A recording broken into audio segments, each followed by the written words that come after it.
one Conservative MP pairs up with, say, one Labour MP, then that. But that's how the system works, right? Now, I'm not defending that system. I'm not.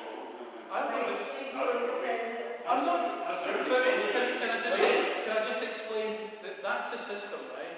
I think it's wrong, right? Because I think, as an elected representative, on something that's so significant as the bedroom tax, that you had to be in that debate to show. I'm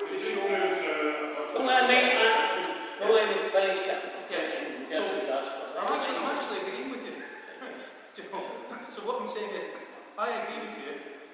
I think everybody should turn up to that debate because it was so significant for Scotland. It was so significant for people who were feeling the pain of the bedroom tax. So I accept that point. The point you made about when Labour had introduced variations of the bedroom tax in the private rented sector, actually, it's slightly more complicated because what it was trying to do is we've got a problem in the private rented sector that nobody's addressed at all, which is that rents just keep going up and up and up and up. So this was an attempt. Is that the residents of Scotland's fault, though? No. I'm just trying to explain that what that was trying to do is to put the brakes on rent increases. If you're asking me how do we tackle this, right? And let's remember, housing is devolved to the Scottish Parliament, and I'm not having to go anywhere. What I am saying is, I think we've now got to this stage where we have to regulate the private rented sector properly. I think we've got to the stage where we need to introduce rent controls because the private sector has just got out of hand. And what really troubles me is that often the amount of money that's being paid for people living in private accommodation, they live in properties which are actually often not reasonably fit for human habitation. And yet they're getting charged £600 a month. Mike, can I ask your opinion? Do you think that money would have been better spent if we had been able to scrap it on something different? No, I was going to come in and say that yes, we can talk about politicians, but the government has always been the community that has fought back. Yeah. This was the case in the poll tax, and a number of people sitting here remember that, and a whole lot of campaigns before that and after it. And it will be in the future on the benefit attack that we're going to suffer. So I think that's the point of this meeting, is to get people from the community to be involved with this campaign, which we've got to develop and grow. And there's a sheet there at the front which is for people to sign if they want to come onto the committee, so hopefully that can get passed around. I would also just repeat what Mike said.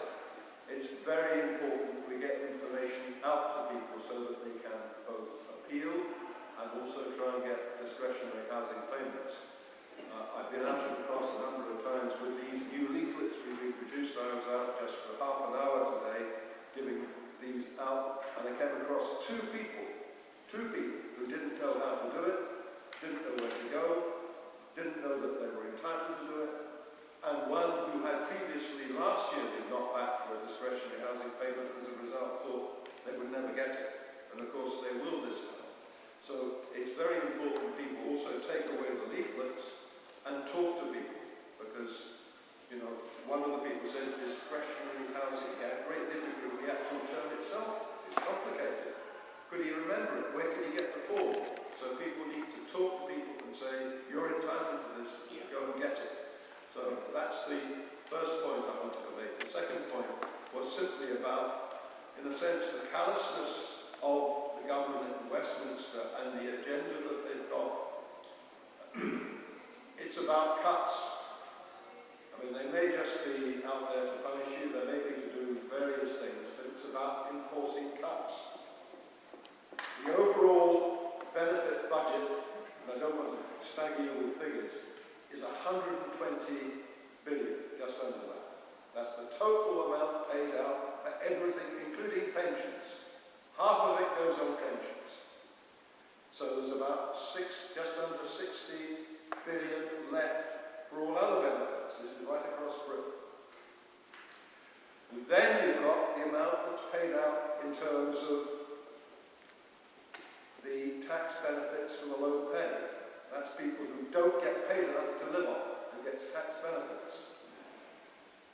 And that is basically subsidising bad employers who pay low wages. 21 billion of the remaining 50 odd billion go for that purpose. That leaves about 28 billion left for all the other benefits. John, the issue I'm trying to get at. The government says in the coming 2 years, by 2018, they're going to cut that by 12 billion. That's what George Osborne said in a speech earlier this year. That's why all this pressure is coming on.